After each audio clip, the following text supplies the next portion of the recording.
നമസ്കാരം പ്രിയ സുഹൃത്തുക്കളെ, ഞാൻ ഭാഗ്യവാൻ. വിശുദ്ധ തോമസ് ലീഹായുടെ നാമധാരിയായ എനിക്ക് ആ പുണ്യപിതാവിൻ്റെ ഓർമ്മ തിരുനാൾ ആചരിക്കുന്ന ഇന്നേ ദിവസം ആശംസകൾ നേരുവാൻ അവസരം ലഭിച്ചത് വലിയ ഭാഗ്യം തന്നെയാണ്. ഇവിടെ കൂടിയിരിക്കുന്ന എല്ലാവർക്കും, പ്രത്യേകിച്ച് ആ പുണ്യപിതാവിൻ്റെ നാമധാരികളായവർക്കും വിശുദ്ധ തോമസ് ലീഹായുടെ ദുഃഖാന തിരുനാളിൻ്റെ പ്രാർത്ഥനകളും ആശംസകളും നേർന്നുകൊള്ളും. ഞാൻ ഭാഗ്യവാനാണ് എന്ന് തുടക്കത്തിലെ സൂചിപ്പിച്ചത് അതിലും വലിയൊരു ഭാഗ്യത്തിന് ഞാനും നിങ്ങളും അർഹരായത് വിശുദ്ധ തോമസ് ലീഹായിലൂടെയാണ് എന്ന വസ്തുത നിങ്ങളെ ഓർമ്മിപ്പിക്കാനാണ്. യേശു തന്റെ ജീവിതകാലത്ത് പല ഭാഗ്യങ്ങളെയും പറ്റി പ്രതിപാദിച്ചിട്ടുണ്ട്. നമുക്കറിയാം, യേശു തന്റെ ശിഷ്യന്മാരോട് പറയുകയുണ്ടായി, നിങ്ങൾ കാണുന്ന കണ്ണുകൾ ഭാഗ്യമുള്ളവ എന്ന്, നിങ്ങൾ കേൾക്കുന്ന കാതുകൾ ഭാഗ്യമുള്ളവ. എന്നാൽ യേശു തന്റെ ശിഷ്യന്മാർക്കാണ് ഈ ഭാഗ്യം നൽകിയത്. എന്നാൽ വിശുദ്ധ തോമസ് ലീഹായുടെ ഞാൻ അവന്റെ മുറിവുകൾ കാണുകയും ആ വിലാപ്പുറത്തന്റെ കൈകൾ വയ്ക്കുകയും ചെയ്യാതെ വിശ്വസിക്കുകയില്ല എന്ന സ്നേഹത്തിന്റെ ദുശാഠ്യമാണ് എന്നെയും നിങ്ങളെയും ഒക്കെ ഭാഗ്യവാന്മാരാക്കിയത്.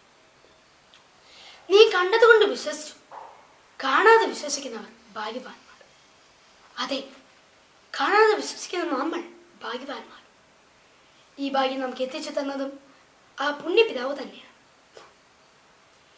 വിശുദ്ധ തോമസ് ലീഹായുടെ പേരിനെ പറ്റി പല ചരിത്ര പഠനങ്ങളും കഥകളുമുണ്ട്.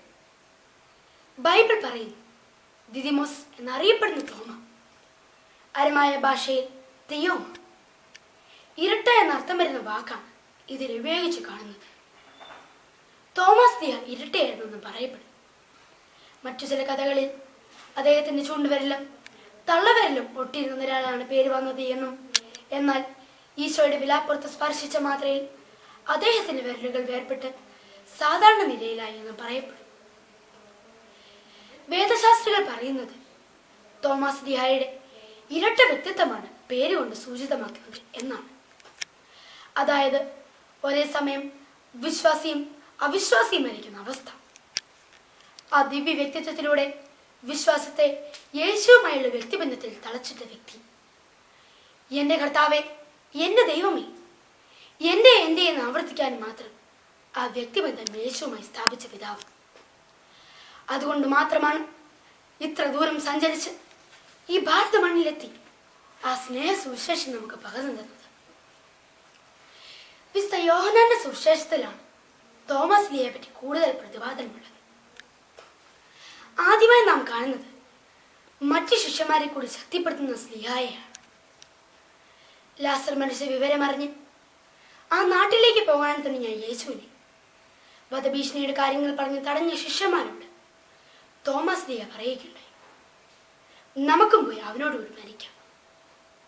പ്രിയമുള്ളവരെ, നമ്മുടെ പിതാവിന്റെ ഈ ധൈര്യം വിശ്വാസ പ്രതിസന്ധികളെ സധൈര്യം നേരിടാൻ നമ്മയും ശക്തരാക്കട്ടെ. പിന്നീട് നാം കാണുന്നത് സംശയിക്കുന്ന തോമായെയാണ്. ഞാൻ പോകുന്നത് നിങ്ങൾക്ക് സ്ഥലമൊരുക്കാനാണ് എന്ന് തുടങ്ങുന്ന യേശുവിന്റെ പീഡാസഹനങ്ങൾക്ക് മുമ്പുള്ള വാക്കുകൾ കേട്ടിട്ട് നിശബ്ദരായിരുന്ന ശിഷ്യഗണത്തിൽ നിന്നും തോമസ് ലീഹ മാത്രം ചോദിക്കുന്നു, നീ എവിടേക്ക് പോകുന്നെന്ന് ഞങ്ങൾക്കറിയില്ല, പിന്നെ വഴി എങ്ങനെ അറിയും? ഞാനാകുന്ന വഴിയും സത്യവും ജീവനും, എന്നിലൂടെ അല്ലാതെ ആരും പിതാവിന്റെ അടുക്കൽ എത്തുന്നില്ല എന്ന ശക്തമായ സത്യം യേശുവിൽ നിന്നും പുറപ്പെടാൻ കാരണമായതും തോമസ് ലീഹയുടെ സംശയമായതിൽ നിന്നും നമുക്ക് അഭിമാനിക്കാൻ വക നൽകും. പിന്നീട് നാം കാണുന്നത് യേശുവിന്റെ ഉയർപ്പിന് സാക്ഷികളായ മറ്റു ശിഷ്യന്മാർക്ക് ലഭിച്ച ഭാഗ്യം തനിക്കും ലഭിക്കണമെന്ന ദുശാഠ്യം.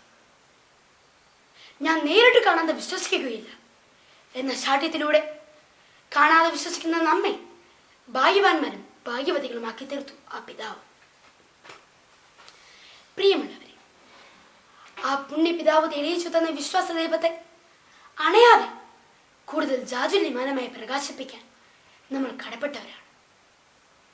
കേരള മണ്ണിൽ നിന്നും തോമസ് ലീഹ നൽകിയ ആ പൊൻ സുവിശേഷം യേശുവിനെ അറിയാത്ത ഭാരതത്തിനകത്തും പുറത്തുമുള്ള മാനവർക്ക് പകർന്നു നൽകാനായി നാടും വീടും വിട്ട് സുവിശേഷ വേലയ്ക്ക് ഇറങ്ങിച്ചെന്ന നമ്മുടെ സഹോദരി സഹോദരന്മാരെ നമുക്ക് അഭിമാനത്തോടെ ഓർക്കാം. അവർക്ക് വേണ്ടി പ്രാർത്ഥിക്കാം. ഇത്തരം ദൈവവിളികൾക്കായി നമുക്കും കാതോർക്കാം, പ്രത്യുത്തരം നൽകാം. ആ പുണ്യപിതാവിന് സ്വർഗത്തിൽ നിന്ന് ആഹ്ലാദിക്കാം. വിസ് അൽഫോൻസാമയ്ക്ക് ശേഷം കേരള സഭയിൽ നിന്നും വീണ്ടും 2 വിശുദ്ധാത്മാക്കൾ അൾത്താര വണക്കത്തിന് യോഗ്യരാകും. ചാവറാച്ചനും എവുപ്രാസിയാമി. AD 72 മൈലാപ്പൂരിൽ വെച്ച് വീരരക്തസാക്ഷിത്വം വെച്ച് തോമാസ് ലീഹായുടെ ചുടുനിണത്തിൽ നിന്നും ഉയർക്കൊണ്ട നമ്മുടെ വിശ്വാസത്തെ അഭംഗുരം നമുക്ക് കാത്തു സൂക്ഷിക്കാം. അതിന് നമ്മെ പ്രാപ്തരാക്കുന്നതാകട്ടെ നമ്മുടെ വേദപഠന ക്ലാസുകൾ. ഒരിക്കൽ കൂടി എല്ലാവർക്കും വിശുദ്ധ തോമാസ് ലീഹായുടെ ദുഃഖറാന തിരുനാളിന്റെ പ്രാർത്ഥനകളും ആശംസകളും നേർന്നുകൊണ്ട് ഞാൻ നിർത്തട്ടെ. നന്ദി, നമസ്കാരം.